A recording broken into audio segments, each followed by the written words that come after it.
Hi friends, in our today's recipe we are using an ingredient which is evolving as a new superfood around the world. Is low in fat, rich in iron and full of antioxidants, beetroot. Let's combine this superfood with some veggies and Indian spices to prepare enticing beetroot tikki, which is not just an eye catcher but it can even be clubbed with breads and buns to prepare healthy burgers. Let's take a look at the ingredients. We have taken 3 medium-sized beetroots cooked and grated, 1 medium-sized potato which is boiled and mashed, 1 medium-sized carrot which is grated, 1/4 finely chopped onion, 1 tablespoon of ginger garlic paste, half teaspoon of turmeric powder, 1.5 teaspoons of red chili powder, finely chopped coriander, 4 tablespoons of rice flour, 4 tablespoons of fine rava, 2 teaspoons of amchur powder, 1 teaspoon coriander powder, 2 teaspoons cumin powder and 2 teaspoons chaat masala, and salt to taste.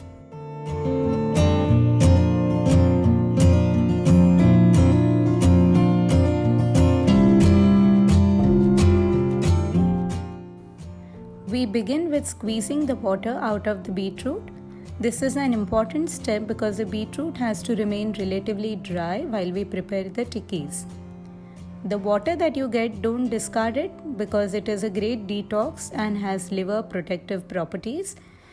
You can even add it while preparing a smoothie or a pasta because it has a deep, rich red garnet color. We split the preparation of the tikki base into 2 parts. In the first part, we are adding most of the veggies into it. Let's add the mashed potatoes, grated carrot, finely chopped onions,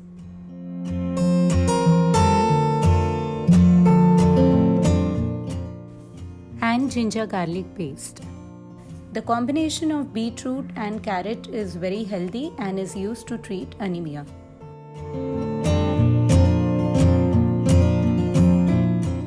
The second step is addition of spices.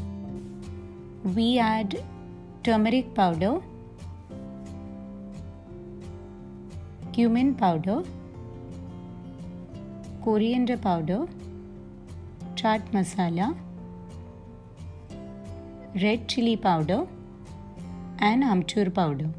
To incorporate sourness in the tikki, we prefer adding amchur powder over squeezing lime because it keeps the preparation relatively dry. The last thing we add is salt and finely chopped coriander. Add salt as per your individual preference as we have already added chaat masala which contains salt.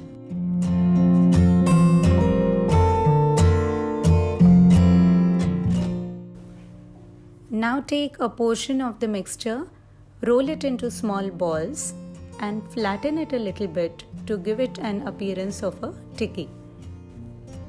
This will also ensure that it gets cooked evenly.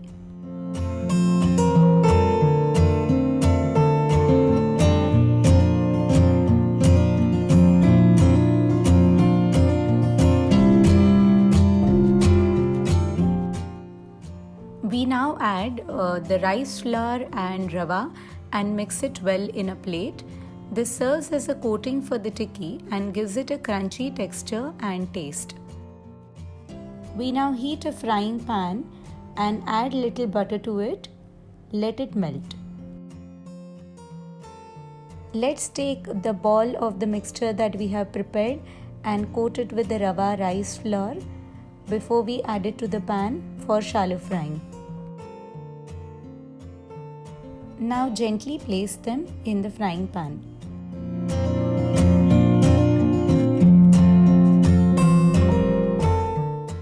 After around 10 minutes, flip the tikki and you can see that it has acquired a golden brown color, a crispy texture and has got cooked from one side.